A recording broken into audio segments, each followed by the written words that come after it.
Krishna, dear devotees, welcome back once again to our ongoing series on the glories of our beloved Sri Vrindavan Dham. Nama Om Vishnupadaya Krishna Prishtaya Bhutale Srimati Bhaktivedanta Swaminiti Namane Namaste Saraswati Deve Gauravani Pacharane Nirvishesha Shunyavadi Paschata Deshatarane. All glories to Srila Prabhupada. So in our last lecture, we discussed Krishna's evening pastimes with his friends in a rowdy festival at Nandagram. And you may remember that when that festival concluded, Krishna pretended to sleep in his bed, only to go out on his balcony and play a flute song that attracted all the young gopi girls of Vrindavan. And with that flute song, he was inviting them to meet for nocturnal pastimes in the Vrindavan forest.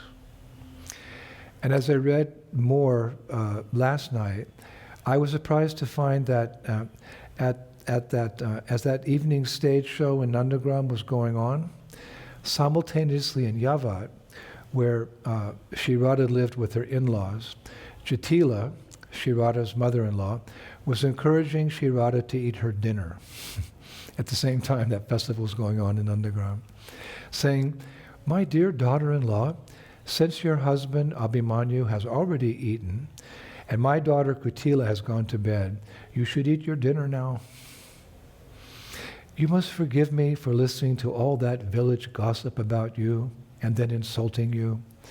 My dear Radha, I promise that will never happen again.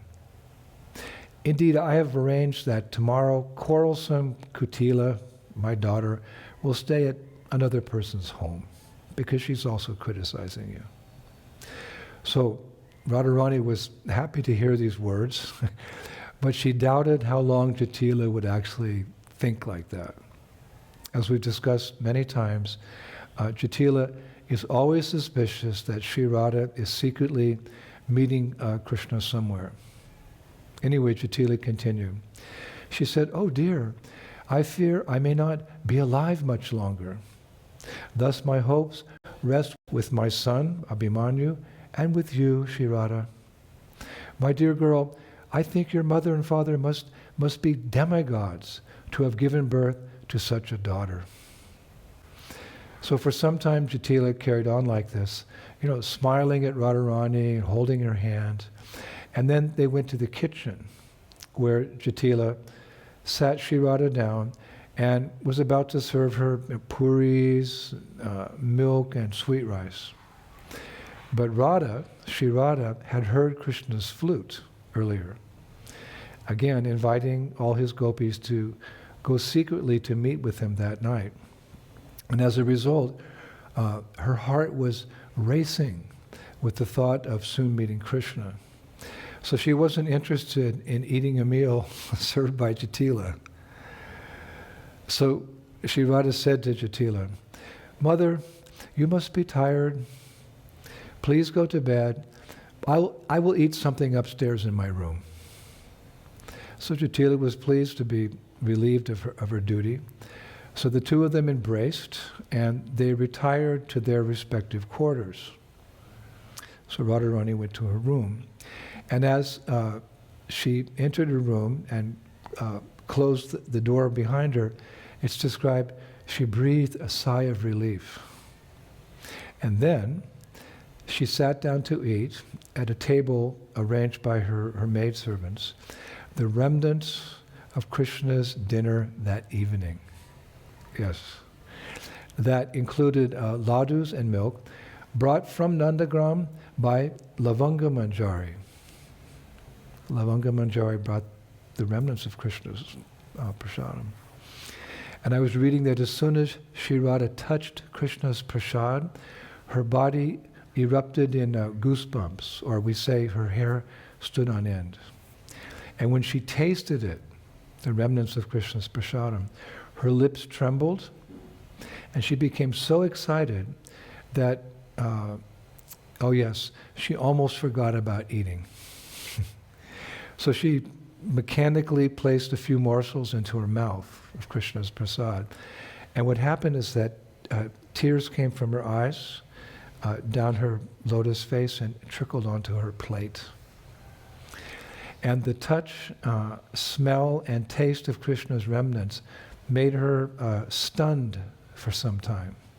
Just the touch or the smell or the taste of Krishna's prasad made her stunned for some time. So concerned that she might be late for this nocturnal meeting with Krishna, one of her maidservants said to her very softly, "Oh, beautiful girl, you should eat quickly if you want to arrive at the meeting place on time. Lalita Devi is here now, and Vishaka Devi is on her way, and they're both eager to go with you into the dark night." Now the acharyas say that those clever words had the desired effect, and Radharani gradually withdrew from her trance and began to eat again. Although it's described her throat was still choked with love, making it difficult for her to swallow. Wow. Then she lay down to sleep for just a few minutes before leaving home to meet Krishna at the rendezvous point on the banks of the Jamuna River. So meanwhile, in a grove within a champak forest on the bank of the Jamuna, Vrinda Devi and her assistants were busy making arrangements for the divine couple's meeting, and all the gopis who were coming. And it's described that forest goddesses were busy hanging flower garlands around the grove and lighting lamps that shone like gold. And therefore this entire pastime grove soon glowed with the golden hue that, number one, inspired bees to drink honey from flowers. It's written like that. This golden glow of this kunj inspired peacocks to dance and songbirds to serenade everyone. Songbirds to serenade everyone. And then it's written that Vrindavan itself kept all the forest creatures, like animals and birds and flowers. It even mentions breezes and all of the opulence of Vrindavan to be fully awake and alert, although it was the middle of the night. Because remember, in Vrindavan, everything is personal. The animals, the birds, the flowers, the breezes, and all of Vrindavan's opulences. So Vrindavan itself inspired all these things to be fully awake and alert, although it was the middle of the night, to serve Radha and Krishna's nocturnal pastimes. Now, all of Vrindavan's young gopis had heard Krishna's flute calling, as we mentioned. And as such, gopis like Chitra and Vishaka, they had lulled their husbands into deep sleep. And after quietly dressing and ornamenting themselves by lamplight, they tiptoed out of their homes. Then those gopis, and all the gopis for that matter, came and assembled first in Sri Radha's chambers, or her quarters, her room at Yavat. They all came there. And as Sri Radha rose from bed, these gopis washed her face and dressed her to blend in with the darkness of the forest caused by a dark moon in the sky, meaning there was no moon or a sliver of the moon. So they dressed her in a dark blue sari and a dark blue blouse. They decorated her braid with a black tassel, and they smeared musk on her body. And then they decorated her with a variety of dark blue ornaments to match her dress. The whole idea being that, they had to move secretly, not to be discovered by anyone, through the forest. Because the forest was dark, they wore dark attire so no one could see them. So this is how the gopis dressed Srimati Radharani. We've discussed this, I think, in a class last year. Then, after putting a blue lotus in her hand, Radharani's hands, all of her friends came and they embraced her. and they spoke words of assurance that they would all make it safely to the rendezvous site. And then peering out through the window into the darkness, one gopi asked another, Saki, do you see anyone out there? And this other gopi, she answered, no, everyone is asleep. And with that, all the gopis, there were many, tiptoed down the stairs and left the palace at Yavat for the rendezvous. And moving silently through Yavat village, they reached the edge of the outlying forest. And as they entered the forest, it's written, they let out a collective sigh that the acharyas say, and I'll quote the acharyas here, quote, resembled a sandalwood-scented breeze blowing in from the Malaya hills. That's what their sigh sounded like. It resembled a sandalwood-scented breeze blowing in from the Malaya hills. Now they continue, the acharyas continue, carrying the burden of their youthful beauty, they walked as fast as their full hips and thin waists allowed them to, stopping at times to catch their breath, while holding each other's hands for comfort while walking through the dark forest. So in time, this beautiful entourage of Srimati Radharani and her maidservants, they approached that particular champak forest on the bank of the Jamuna where the rendezvous was to be. Then while most of the girls waited outside of that forest, or you could say the kunj in particular, Radharani entered the grove with a few friends. Now everyone was hoping that Krishna was already there, but he wasn't. How many times have we told pastimes where there's a rendezvous and Krishna either doesn't come or he's late? So Sri Radha, she waited patiently, but it wasn't long before Krishna's absence started to weigh upon her mind. And finally she started to cry. So all her friends came at once to console her. As one gopi said very sweetly, "Dear Queen, do not fear. I will go just now to find your lover and bring him here. Perhaps someone has held him up on his way. Perhaps someone has held him up on his way." But the acharyas say that Krishna had not been held up by anyone on the way. Rather, the lotus of Vrindavan conspired to increase Srimati Radharani's desire for her beloved by making his journey, Krishna's journey, a little longer than expected. That's so sweet. Krishna had not been held up by anyone on the way. Rather, the lotus of Vrindavan itself conspired to increase Srimati Radharani's desire for her beloved by making his journey a little longer than expected. Everything's to facilitate the loving pastimes of Radha and Krishna. Love reigns supreme in Goloka Vrindavan. So they say that, the acharyas say that Krishna knew that Sri Radha was anxiously waiting for him. So in spite of all dangers in the forest, he fearlessly rushed through the night over secret paths. And in time, he finally reached the shore of the river Jamuna, where Lalita Saki found him and proudly escorted him to the rendezvous spot at that champuk forest on the bank of the Jamuna.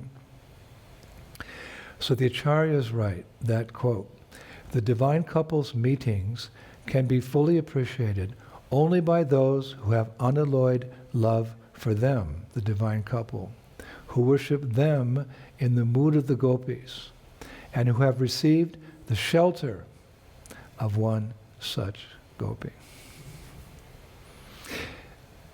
They also explain that each time Radha and Krishna meet, it's as if it's for the first time. We've discussed that before.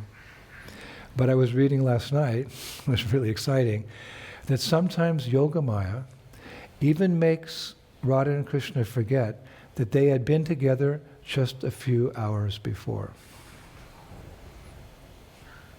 And I was also reading that each time they meet, their bodies erupt in goosebumps or their hair stands on end.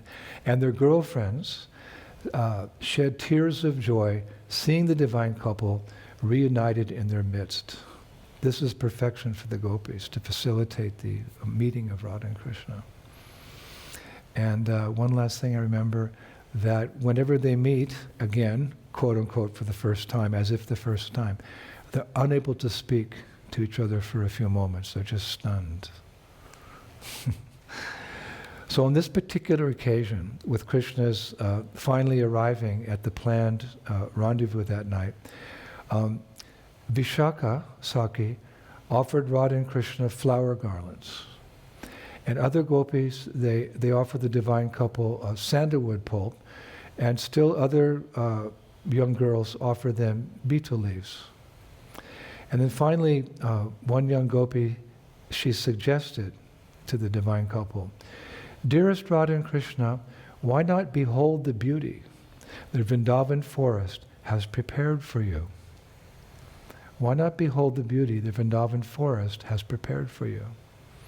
So agreeing to this proposal, Radha and Krishna set out together along the riverside. And it's described, quote, "The greenish effulgence of their combined auras lit the way." Why greenish? Because Krishna's bluish black like a monsoon cloud and Radharani is golden. So you take gold or yellow and you blue and it makes green. So it's described, the greenish effulgence of their combined auras lit the way. Just imagine in your mind a divine couple walking through the forest. There's this beautiful aura of greenish effulgence there, lighting their way. Everything is self-effulgent in the spiritual world. And as they walked along, some gopis scattered flower petals on the path in front of Radha and Krishna, while others followed behind. It's written, enhancing the atmosphere with humorous chatter and feminine charm. They follow behind, enhancing the atmosphere with humorous chatter and feminine charm. Then there's a nice description how the divine couple walked through the forest and different groves, along the river, through orchards, marveling at the natural beauty of their own creation. Marveling at the natural beauty of their own creation. All the while, relishing the beauty of a flower as much as the effulgent moon. Relishing the beauty of a small flower as much as the effulgent moon. Now when I read that, I was thinking that if the divine couple, Radha and Krishna, so much appreciated even the tiniest aspects of their creation, how careful we must be not to take for granted the natural wonders of the world around us. I mentioned last week sometime that Prabhupada once described the material nature as mystical. So while strolling through the forest with the gopis, Krishna came upon a yantrashala. A yantrashala. A yantrashala is a storehouse of musical instruments. We know that there's different storehouses throughout the Vrindavan forest. We mentioned that one time, that Vrindadevi in particular, she arranges for storehouses with different items, different things, to facilitate particular pastimes in that part of the forest. So here, this storehouse, yantrashala, it contained musical instruments. At the right time, at the right place, everything is organized. So while Srimati Radharani was taking a veena, you remember that's her favorite instrument, a veena, other gopis, they selected various musical instruments as well. Lalita Saki, she chose a drum, and as she started beating it, Srimati Radharani smiled and started playing her veena. And then the other girls, they joined in with their instruments, and finally Krishna eagerly came and played his flute. And thus this how would you describe it? Nocturnal symphony. This nocturnal symphony caused, I was reading, a chorus of nearby cuckoo birds to sing and a swarm of golden bumblebees to start humming, as well as nearby peacocks to start a lively dance. And then Radha and Krishna, they put down their instruments. Krishna put down his venu, his flute, and she put down her veena. While the other, so many gopis continued playing, and Radha and Krishna, they began singing. And the acharyas say, what were they singing? They were singing of each other's sweetness. Now just imagine this scene of this thousands of gopis, nocturnal symphony playing various instruments, and Radha and Krishna put down their instruments and they're just singing of each other's sweetness. So it's written that the scene made Cupid, the forest, and their own faces, the divine couple's own faces, blossom with a joy so intense that all trace of their earlier anxieties due to separation, vipralamba bhav, fade into a distant past. to blossom into a joy so intense that all trace of their earlier anxieties due to separation fade into distant past. That's so nice. Hare Krishna. So that's the pastime that I wanted to share with you. It was connected to the lecture we gave a few days ago. So much nectar in Sri Vrindavan Dham, and we're especially enjoying chanting, dancing, feasting in this beautiful month of Kartik. Only a couple days left. So I will finish today. Please excuse me, again, a short lecture, but this is Kartik and we have some wonderful festivities happening at the temple. So I'll finish today with a verse from Vrindavan Mahimamrita by our beloved Srila Prabodhananda Saraswati. Astonishing Vrindavan, the secret land of spiritual radiance, like a full moon of sweet bliss, a celestial domain on earth, shines above all else. Remember the two attractive swans, gold and black, Radha and Krishna, eloquent at describing Vrindavan's qualities, and a lake of rasa there. Thank you, Srila Prabodhananda Saraswati. Shri Brajabhumi, Shri Vrindavan Dham ki, the month of Kartik ki, Srila Prabhupada, the revealer of the Dham ki. Be back in a few days. Shri Shri Gauranitai ki, Shri Shri Krishna Balaram ki, Shri Shri Radha Shama Sundar ki, Vrindavaneshwari, Srimati Radharani ki, Shri Shri Gauranitai ki, Mayapur Dhama ki, Shri Krishna Sankirtan Yagi ki, Hare Krishna Mantra ki, back home, back to Godhead ki, Gaur Premanandi, Jai Jai Sri Sri Radhe.